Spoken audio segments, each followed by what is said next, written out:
said Fernand, clenching his hands without raising his head. You see, Danglars, said Caderousse, winking at his friend.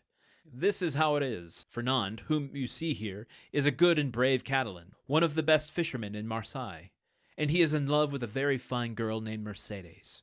But it appears, unfortunately, that the fine girl is in love with the mate of the Fernand, and as the Fernand arrived today, why, you understand.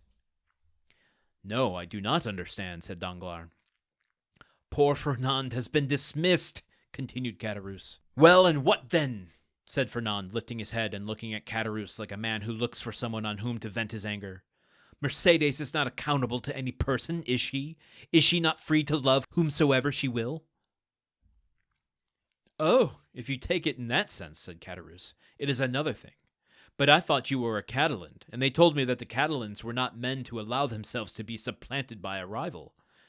It was even told me that Fernand, especially, was terrible in his vengeance. Fernand smiled piteously. A lover is never terrible, he said. Poor fellow, remarked Danglars, affecting to pity the young man from the bottom of his heart. Why, you see, he did not expect to see Dantès return so suddenly. He thought he was dead, perhaps, or perchance faithless. These things always come on us more severely when they come suddenly.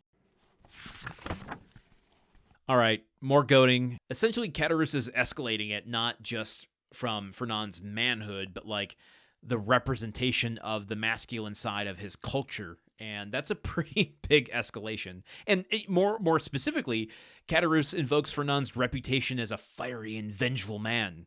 Men are the worst. Let's see where this ends up tomorrow when we continue with Chapter 3 of The Count of Monte Cristo. Until then, goodbye! The Countdown of Monte Cristo is part of the Gruntwork Podcast Network. This show is produced, edited, and hosted by Landon Solano. The original text of The Count of Monte Cristo by Alexander Dumas. Theme song by Magic Solo. If you want to support the show and others like it, visit patreon.com/gruntworkpod. Thank you for listening. See you tomorrow.